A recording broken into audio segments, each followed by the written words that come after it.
La estatua de John Harvard en la famosa Universidad de Cambridge, Massachusetts, es visitada por más de 650.000 personas al año.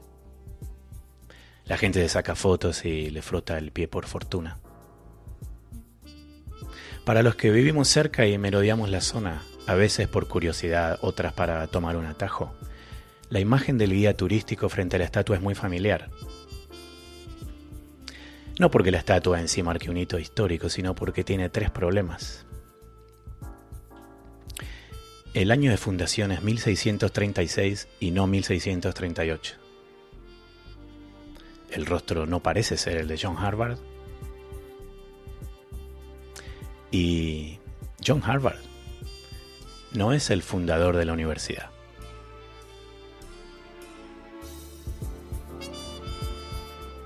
Y sin embargo ahí sigue la estatua de los tres errores. ¿Y para qué eliminarla o corregirla si tantos visitantes siguen atraídos? Que John Harvard haya sido aficionado al whisky americano no estamos seguros. Pero sí que el whisky americano cuenta también con tres errores típicos de concepto. Primero, creer que whisky americano es sinónimo de bourbon, sin tener en cuenta el rye y a los single malts de la región.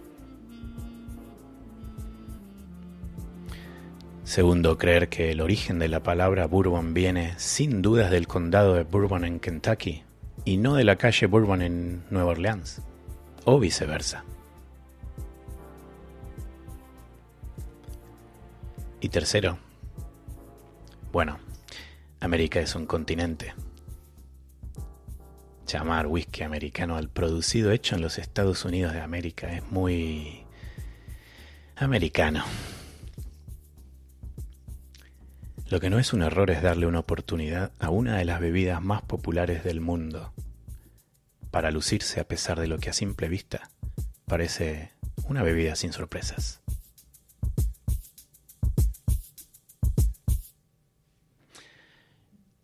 Bienvenidos a Nocturno Whisky, cuarta temporada, episodio 48. Escuchábamos Nocturno Groove de Joe Foley y estoy nada menos que con Salvador Blanco, director internacional de ventas para Samson y Surrey y uno de los privilegiados Keeper of the Quay de habla hispana, lo cual habla de una vasta carrera a pesar de que debe ser más joven que yo. Salvador, bienvenido. Hola, ¿qué tal? Muchas gracias. Finalmente nos conocemos. La verdad no puedo sumarte a la lista de invitados a los que conocí en persona porque fui, como bien se dice en Argentina, un boludo. Estuvimos en el mismo whisky show de Londres y bueno, vos sabés cómo es esto. Luego de probar 10 o 20 whisky durante 10 días, llegué a Londres y me falló la organización un poco.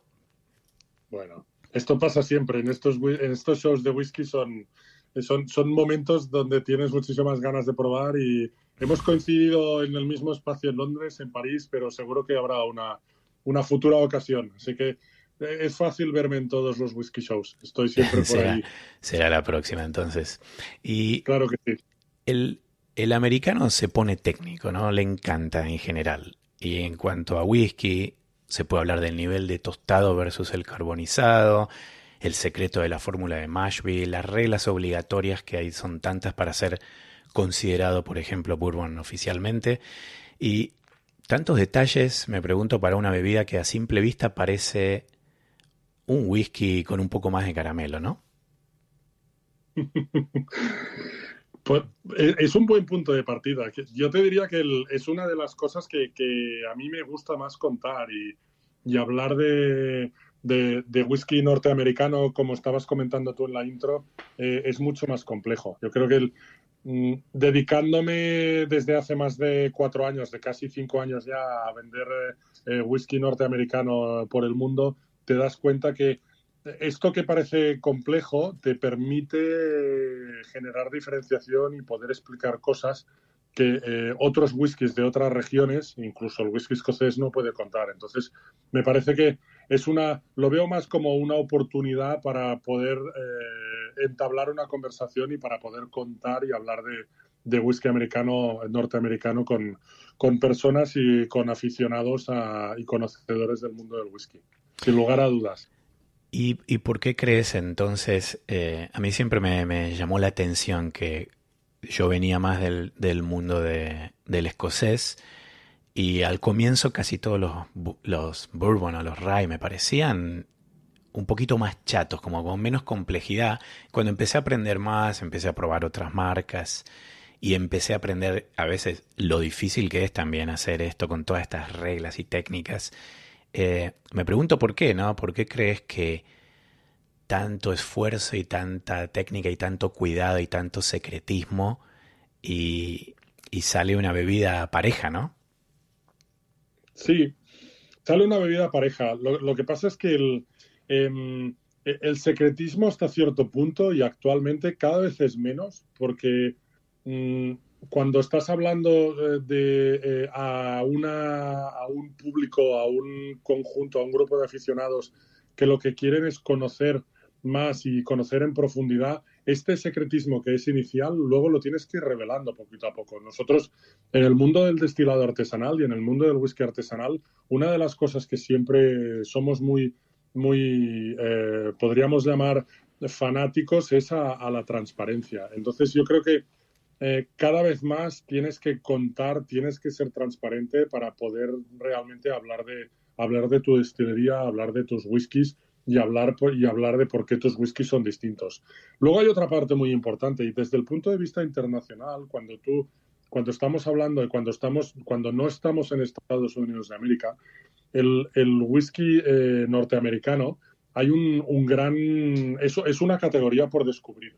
Y en parte, y lo que he notado y lo que he visto, pues desde que me dedico gran parte de mi tiempo y el 100% de mi vida profesional a hablar de Bourbon, a hablar de Rye, es que realmente siempre históricamente las destilerías de Estados Unidos se habían guardado los mejores whiskies para el mercado doméstico, para el mercado de Estados Unidos. No había una exportación de un whisky de calidad o una exportación significativa a nivel de volumen de un whisky de calidad elevada que ha hecho que a nivel de consumo y de consumidor internacional sea una categoría por descubrir. Y yo me lo encuentro muchísimo. Cuando doy catas en distintos países del mundo, una parte muy importante es dar a descubrir la categoría para luego poder profundizar en las marcas con las que trabajo yo. Pero realmente tienes que empezar a hablar por la categoría. Esto es whisky norteamericano. Tú también lo decías hace muy poco rato. Es el hecho de decir, el bourbon es un whisky americano, no todos los whiskies americanos son bourbon. Así que realmente esto es el primer punto de partida que se tiene que ayudar a comunicar y a explicar para poder explicar estas diferencias. Y doy fe de la transparencia.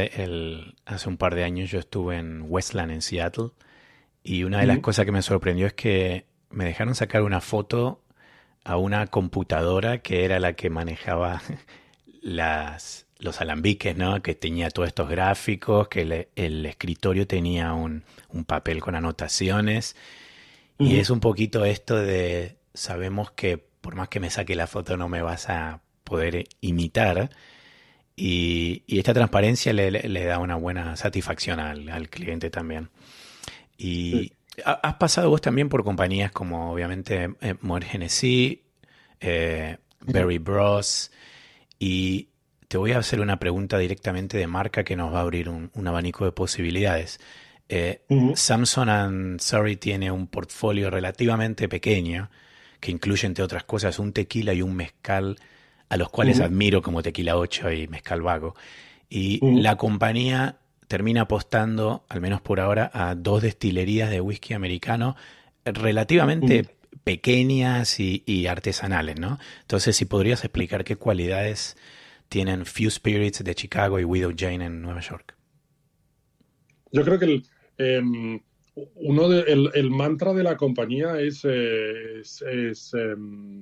inglés es Great People, Great Liquids, Great Stories. O sea, un gran equipo, unos grandes líquidos unas muy buenas historias. Y realmente todas las marcas del portafolio de Samsung lo cumplen. También lo cumple Few y lo cumple lo cumple Widow Jane. Son whiskies que evidentemente son unos whiskies de alta calidad, y son grandes historias que realmente ayudan a diferenciarse, y luego otra cosa también muy importante en el mundo de la destilación, del destilado, es el hecho de poder conocer al equipo, poder conocer a las personas y poder conocer a las destilerías. El mundo del whisky artesanal y el mundo del destilado artesanal se basa en esto, realmente. Se basa en la proximidad, y no necesariamente tiene que ser una proximidad geográfica. En un mundo globalizado, sin ningún tipo de problema, agarras el teléfono móvil, buscas la información y esto te acerca a la marca, ¿no? Y en esto es una de las cosas que a mí me gustó más del proyecto cuando yo me incorporé hace 5 años a Samson, que son dos marcas que se basan en esto. Se basan en hacer unos whiskies de alta calidad, con una destilación, con unas historias que son sorprendentes y que realmente se diferencian del resto, se diferencian de la competencia. FIU está en Chicago, en Evanston, hasta que Paul Gletko decide hace 12 años empezar a destilar. La legislación que había en Chicago era la legislación de la ley seca. O sea, en Chicago, en Evanston, perdona, no estaba permitido destilar, o no estaba permitido el consumo de bebidas alcohólicas en bares, lo tenías que hacer en restaurante. Y él rompe con estas normas y la rompe para hacer un whisky que es distinto a los whiskies que se elaboran en Kentucky. Paul dice que si tú quieres un buen whisky de Kentucky, un buen bourbon de Kentucky, no vas a ir a Chicago a comprarlo. Por lo tanto, él hace un whisky, hace unos bourbon y un rye que no tiene nada que ver con los whiskies que se elaboran en Kentucky.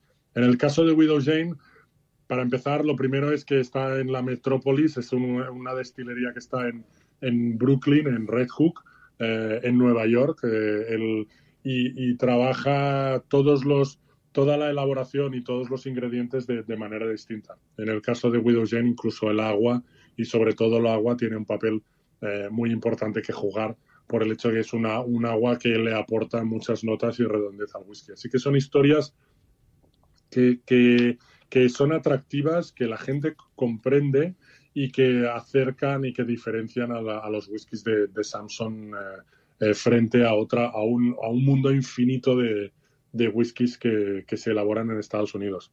La última vez y hablo solo de destilerías de whisky artesanal, en Estados Unidos actualmente, los últimos datos que consulté, existen más de 800 destilerías de whisky artesanal, con lo cual es una auténtica locura. Tienes que hacer algo de manera que sea relevante, si no te pierdes en medio de este mar de distintas destilerías y marcas. Tú estabas hablando de Westward, son una gente que lo están haciendo muy bien. Son realmente, ellos mismos están al frente del American Single Malt Whiskey Commission, que es el equipo y las distintas destilerías que están intentando y que van a regular qué es un single malt americano.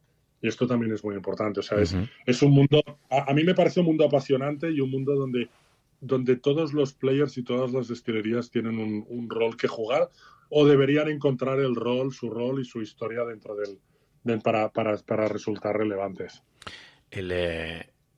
Mencionabas el agua de Widow Jane y me acordaba de esta época en la que el agua jugaba un rol muy importante, que ahora ya no se habla mucho de eso, y que por ejemplo en las destilerías japonesas buscaban dónde estaba el mejor arroyo para ahí montar la destilería, ¿no? Y esto de las historias me hace acordar, y voy a tirar un poquito una bomba para divertirnos un poco, pero el escritor Fred Minnick tiene un libro, tiene varios libros muy buenos. Uno es Bourbon Curious, y él dice que en lo único que se puede confiar de una etiqueta de whisky americano es en su contenido alcohólico, y que estas etiquetas compiten con las propagandas políticas por la mayor cantidad de mentiras por centímetro. Y más allá que él lo dice un poco irónico, ¿no? Y hace como una crítica a algunas marcas que abusan de toda esta de todo este uso de la etiqueta cuando no es ni siquiera comprobable. Pero Sin embargo, sí creo que vale la pena discutir por qué crees que cada vez toma más fuerza en el mundo del whisky la historia y la etiqueta en comparación al líquido, ¿no? Como si, y lo vemos también en whisky escocés, vemos lo que son los comerciales de las cosas que hace Macallan, por ejemplo, cada vez que lanza un nuevo whisky. Acabo de ver yo una nuevo comercial de un Classic Cut de Macallan Ujú. que hay una mujer caminando y le cae agua y tiene en la mano de golpe una pera y después tiene una, no sé, unas biscotti. Y esta Mm. cosa de sugerirle a la persona que se lo va a tomar que va a tener gusto a pera y biscotti. Eh, pero bueno, me preguntaba esto, ¿por qué crees la fuerza de la historia es importante? Porque cuando, desde, o sea, la pregunta puede ser muy larga y muy compleja. Yo, si tuviera que darte una respuesta muy enfocada, es que al final estamos hablando de una categoría. El whisky, desde mi punto de vista, es un destilado para compartir, es un destilado para hablar.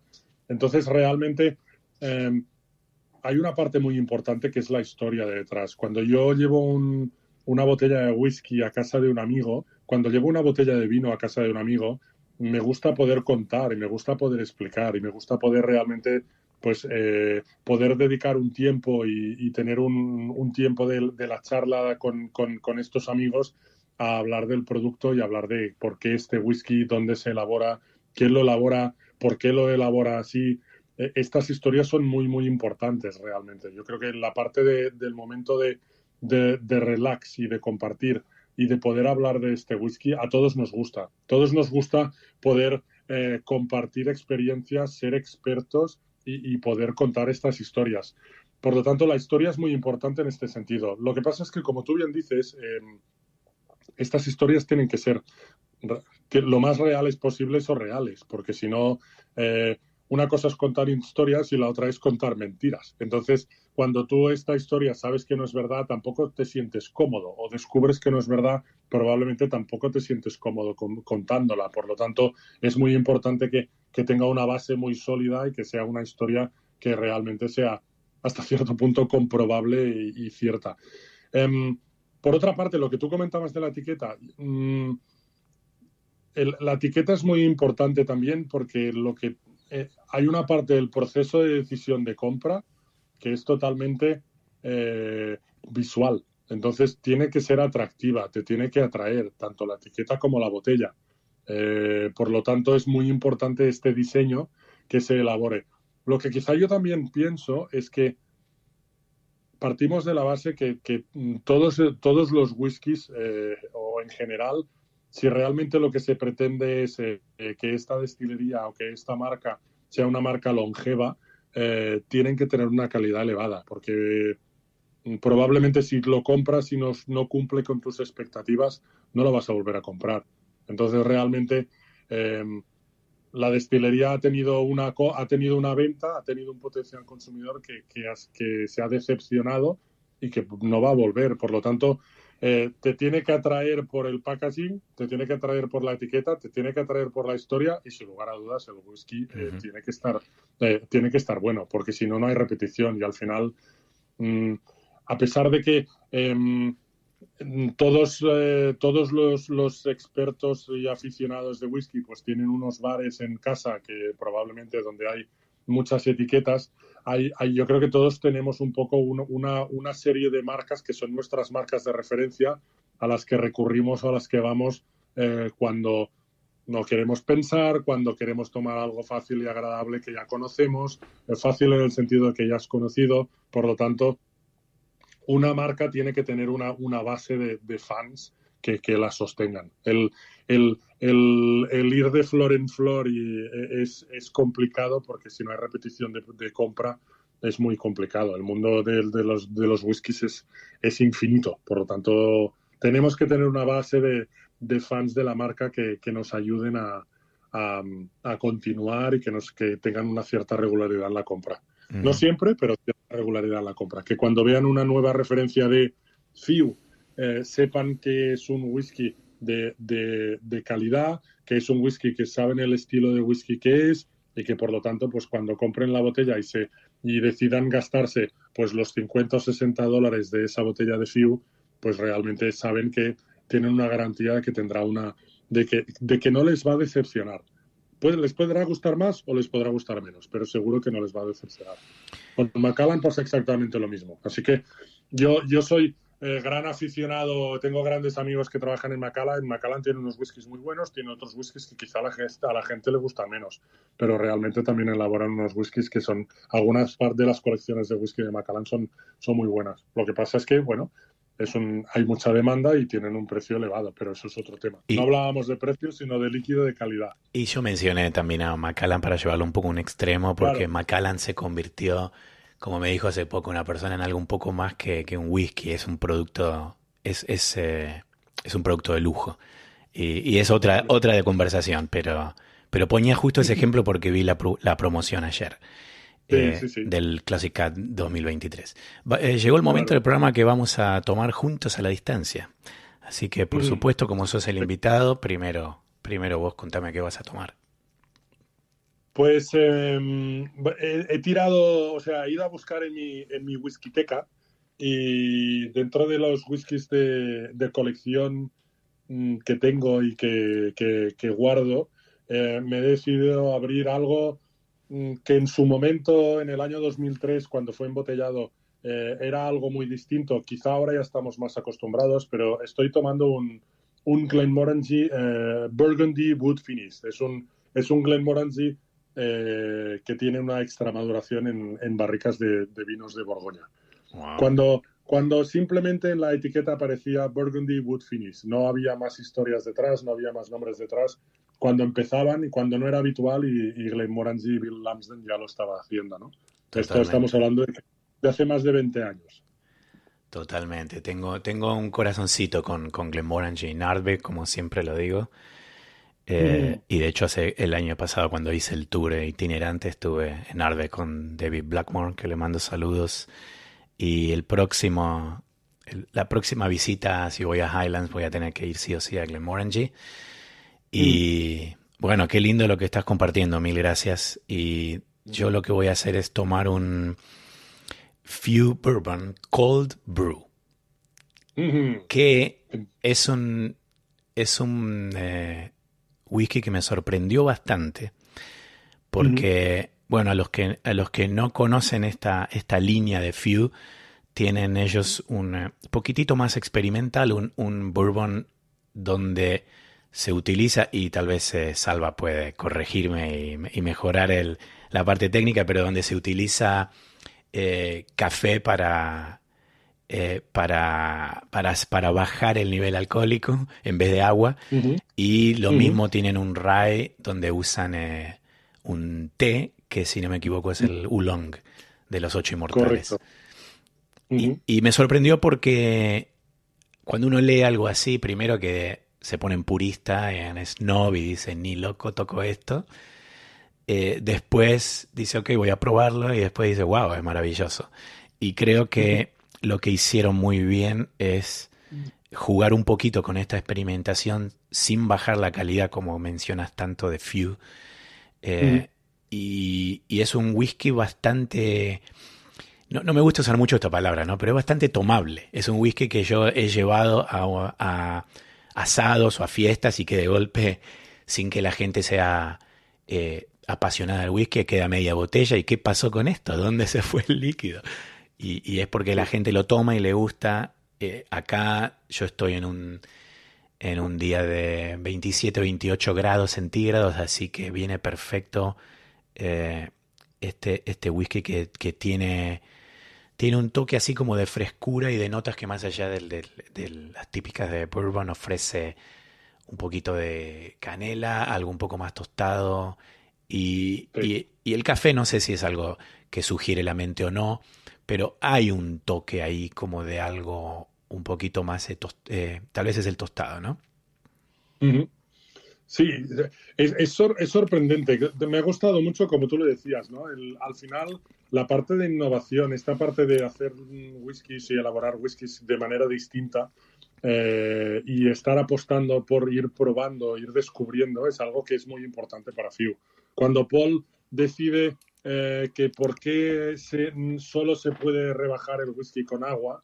Eh, pues hay una parte que evidentemente es legal, por lo tanto hay una legislación que se tiene que cumplir y esto se cumple en el caso de Cold Cut, porque como puedes ver en la etiqueta y si tenéis acceso a una etiqueta de Few Cold Cut, lo pone muy claramente, pone Bourbon Whiskey with Cold Brew Coffee, por lo tanto, de nuevo la transparencia que estábamos hablando Totalmente. inicialmente, ¿no? Pero, pero Paul dice, pues vamos a probarlo y decide a rebajar la graduación alcohólica a 46 grados y medio, 46 ABV, utilizando cold brew coffee. Un tipo de café de extracción en frío, un tipo de café muy suave, que lo que tenemos y lo que estás probando tú realmente es el bourbon de Fiu con notas de café. Es bourbon con café, no es café con bourbon, porque no tiene Claro, nada más sentido. Entonces esto es muy importante. El bourbon está ahí. Vas a probar el bourbon, pero el café le va a añadir esas notas, tú comentabas tostadas, esas notas de café ligeras que lo hacen incluso más interesante realmente. Algo distinto. esto de experimentar en whisky, ya sea con cebada, levadura, tipos de madera, Mm, etcétera, o como en este caso lo que hizo eh, Few, me hace acordar a un experimento de Amrut en India con el naranji, que ujú, como no se podía por ley ponerle cáscara de naranja al whisky que madura en el barril, lo que hicieron fue ponerle cáscaras de naranja a una barrica que tenía jerez y no sé si hasta un mm. vino más. Y una vez que la bebida tomó la fuerza de la naranja, la vaciaron y ahí añejaron el whisky, ¿no? Y creo que es muy interesante esto de la experimentación y hay que abrir un poco la cabeza, por eso yo jugaba un poquito a decir que si nos ponemos en snob decimos esto es ridículo. Lo mismo cuando yo he pasado por una época de no querer, ya lo hablé hace poco en otro programa, de no querer ponerle hielo al whisky y ahora no me molesta si decido en ese momento querer usar hielo, ¿no? Y al final hay la parte de innovación, y si esta parte de innovación no la realizan estas podríamos llamar pequeñas destilerías, estas destilerías artesanales, ¿quién lo va a realizar? Yo estoy tomándome un Glenmorangie Burgundy Wood Finish. Esto hace 20 años era algo que probablemente la gente o le sorprendía o no entendía. Claro. Y Bill Larsen decide que él lo va a hacer de esta manera. Tiene unos whiskies y un estilo muy claro con Glenmorangie y lo que hace utilizando estas barricas de pues o sea, tenían la colección original, si mal no recuerda, era un Port Wood Finish, era un Madeira Wood Finish, era un Sherry Wood Finish y el Burgundy Wood Finish. Y realmente lo que hace es, oye, ¿y qué pasa si yo a mi original, a mis 10 años, la etiqueta original, o sea, de Glenmorangie era un whisky de 10 años, le doy 2 años más de maduración? Esto es innovación también. Hace 20 años esto era innovación.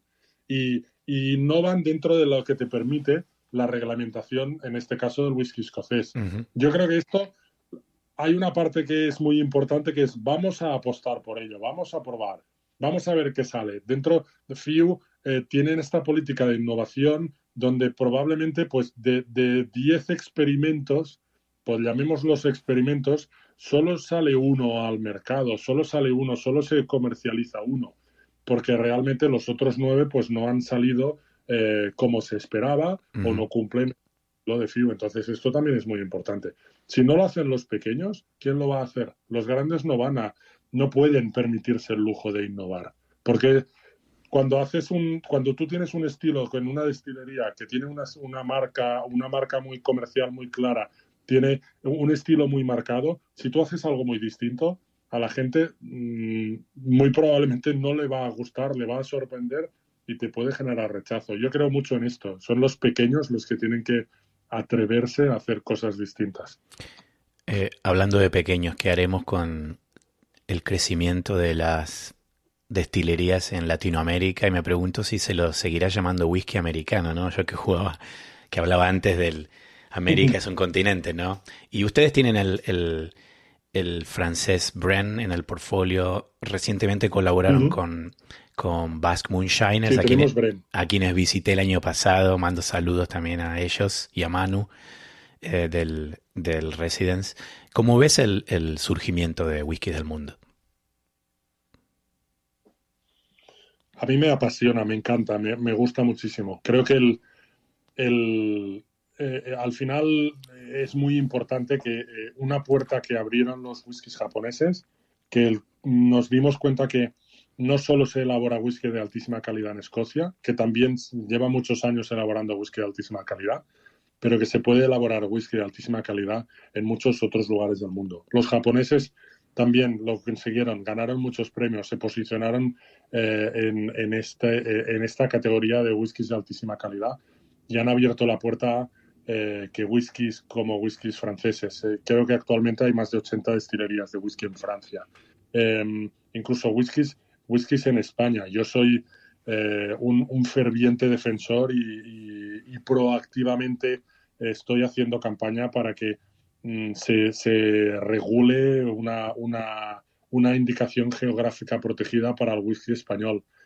Hablabas tú de whisky taiwanés. Entonces yo creo que en esto solo dentro del mundo de los vinos y destilados solo hay dos regiones que tienen una exclusividad. Bueno, probablemente quien lo oiga me va a decir otra, ¿no? Pero ya hay muchas más, pero que tengan una relevancia mundial, para mí es el hecho de decir quien ha conseguido que un destilado de ágave se llame tequila y lo tenga protegido, esto es muy ganado, ¿no?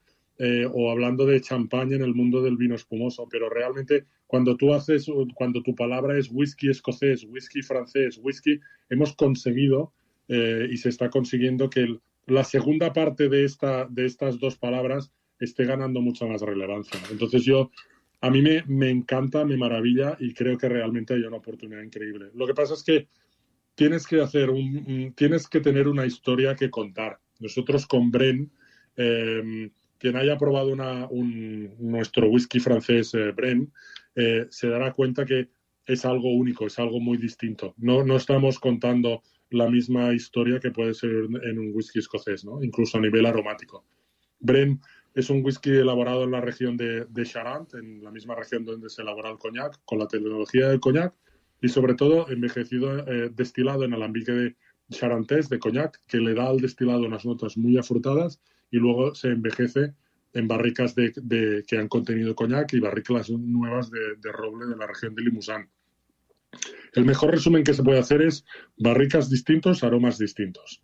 No se utiliza barrica ex-bourbon, no se utiliza barrica ex-sherry, por lo tanto la diferencia aromática y de sabor en Bren sorprende comparativamente con lo que estamos acostumbrados en el whisky. Entonces yo creo que en esto es muy importante y mi recomendación a nivel de elaboración de whisky y también incluso hablabas tú del whisky en América en general, o sea, todo el continente americano, es que exista una diferenciación muy importante que tú puedas contar por qué eres distinto. Lo peor que le puede pasar a un whisky español o a un whisky mexicano o a un whisky sudafricano es decir, sabe igual que este whisky escocés. Es el mejor, o sea, es el peor argumento de ventas que puedes tú utilizar para vender tu producto.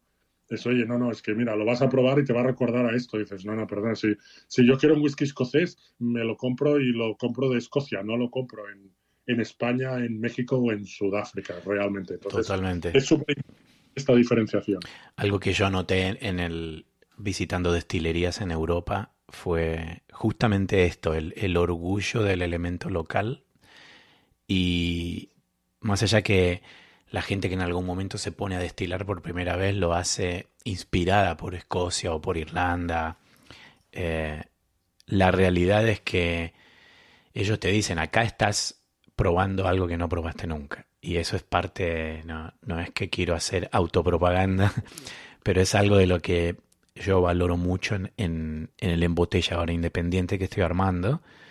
Esta ventana al mundo donde los elementos locales, la forma de destilar, va a ser diferente y va a ser para experimentar. En algunos casos va a ser un poco más rara, en otros casos va a ser más maravilloso, en otros casos sí te va a hacer acordar a un escocés. Pero creo que en general estos emprendedores no quieren ser Escocia, quieren ser el orgullo nacional y eso está muy bueno también. Estoy de acuerdo, es súper importante. Para mí es lo primordial realmente. Esta diferenciación es necesaria. Estas historias, hablábamos antes de historias, es súper importante poder contar porque es distinto. En Sí. el mundo, en el mundo, en México, por ejemplo, ¿cuántos whiskies? O sea, imagínate, bourbon también es una indicación geográfica protegida. No puedes elaborar un bourbon. El bourbon tiene que elaborarse en Estados Unidos, ¿no? Pero en México y en muchos otros países donde el maíz está tan presente, imagínate tú las maravillas que puedes elaborar destilando variedades autóctonas de maíz en este país. Por ejemplo, simplemente, realmente se te abre un mundo infinito. Y, y es muy importante. En el mundo del bourbon ya está pasando, por el hecho de utilizar una variedad de maíz autóctona o otra variedad de maíz genera diferencias en el destilado. Imagínate tú cuando te vas muchísimos kilómetros hacia el sur, sobre todo el maíz, seguro que será hacia el sur. Entonces, te abre una ventana Ujú, maravillosa. Cuenta esta totalmente. historia, cuéntala, que la oigamos. Y entonces yo como consumidor y como comprador decidiré si me resulta relevante, si me resulta interesante, si me resulta atractiva y si estoy dispuesto a pagar por ello, ¿no? Pero Ujú. realmente para mí, incluso en este sentido, vale la pena diferenciarse, porque estas historias en el mundo del aficionado y del experto en el whisky, eso es lo que marca la diferencia. Nosotros estamos aquí hablando y rodeados de personas que tienen un conocimiento muy elevado de whisky, por lo tanto están buscando esta especialización. Entonces, para mí, esta especialización es súper importante. Salva, es un gran placer y se pasó el programa volando. Nos queda una pregunta más y quería hablar de tu nombramiento como Keeper of the Quay. Alguna vez yo comparé el proceso de selección a ser miembro de la Academia de Hollywood, ¿no? Yo decía, se necesita otro miembro o más de uno que te presente, luego un comité que sube o baja el pulgar. Pero la diferencia con la Academia es que en este caso, si te aprueban como miembro, es como que en vez de tener poder de voto, te dan directamente un Oscar, ¿no? Contanos cómo fue en tu caso y qué significa para vos ser un keeper. Comencemos un poco hablando de Keeper of the Quake, ¿no? Keeper of the Quake es un reconocimiento que es una organización que tiene una gran parte de los elaboradores de whisky escocés, donde reconocen como keeper a aquellas personas que durante un periodo largo de más de 10 años han contribuido a la difusión y a la comunicación del whisky escocés en el mundo. Entonces, como tú contabas, y me parece una muy buena descripción, me la voy a copiarte. El copyright, te voy a mencionar a ti con el copyright, pero, Te la apruebo en pero vivo. la descripción me parece muy buena y realmente es lo que a mí más me enorgullece, es que sí que tiene que haber una persona que te proponga para ser considerado como keeper, pero lo más importante es que es el comité quien te aprueba y quien realmente valora si tú eres merecedor o no eres merecedor de esta distinción.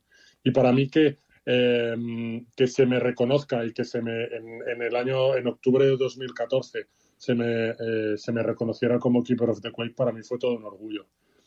Hablamos he estado muchísimos años, pues más de 10 años, comunicando, hablando y viajando por el mundo, porque he podido dar charlas sobre whisky en más de 25 países del mundo, y realmente pues esto es un reconocimiento que evidentemente es una satisfacción personal y es un orgullo que esta labor haya contribuido a que te reconozcan como keeper. Es una Merecido. sociedad, es un comité muy estricto, y entonces en este sentido, pues bueno, es un orgullo para mí. Yo estoy súper orgulloso. Siempre he dicho que el mundo del whisky escocés es una familia. Valoro muchísimo la camaradería que hay y creo que la institución de los keepers es una muestra más de esta camaradería, ¿no? Que como industria se te reconozca por tu aportación, es algo auténticamente maravilloso.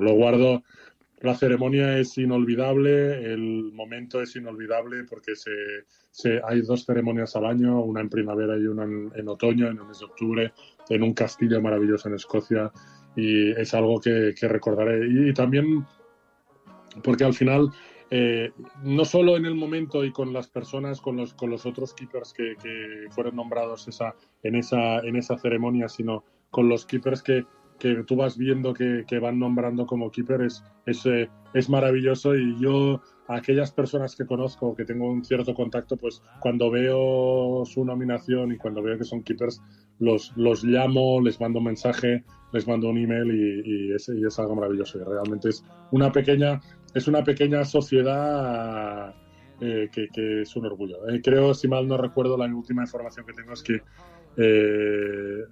estamos en torno a aproximadamente, hay unos 100 keepers o algo más de 100 keepers hispanohablantes, y en España creo que no hay más de 30 a 40 aproximadamente, con lo cual es algo muy, muy exclusivo. El orgullo regional y la verdad una inspiración. Salva, mil gracias por pasar por el programa y la próxima en persona. Seguro que sí, sin lugar a dudas. Lo conseguiremos. Lo conseguiré. Muchas gracias por la invitación y he disfrutado muchísimo de la charla contigo y espero que todos hayáis disfrutado. Estoy a vuestra disposición para lo que queráis. Me podéis encontrar en redes sociales, así que a vuestra disposición. Un gran abrazo, Salva. Muchas gracias. Saludos. Adiós.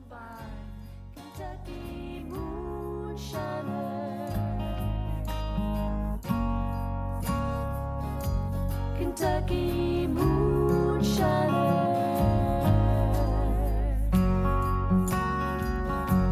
Kentucky moonshiner, Kentucky moonshiner.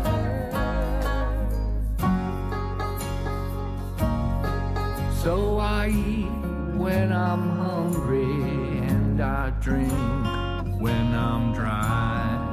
If the moonshine don't kill me, I'll live till I die. God bless every moonshiner, you're all friends of mine. May your days be as sweet as your best that you shine, Kentucky moonshiner.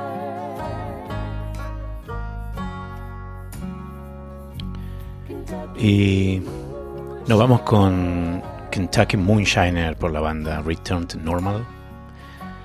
Una canción que descubrí en el medio de la pandemia, episodio 25, cuando hablaba de whisky americano, y me encantó. ¿Qué hacíamos en octubre del 2020? ¿Cómo cambió el mundo?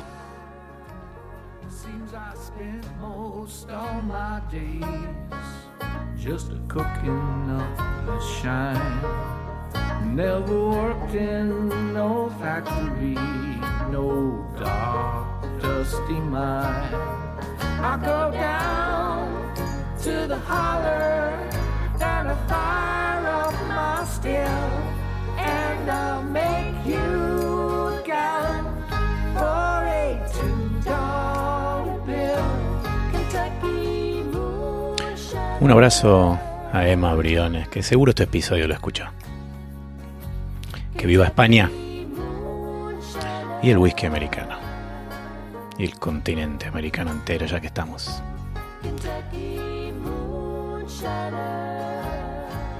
Gracias por escuchar Nocturno Whisky.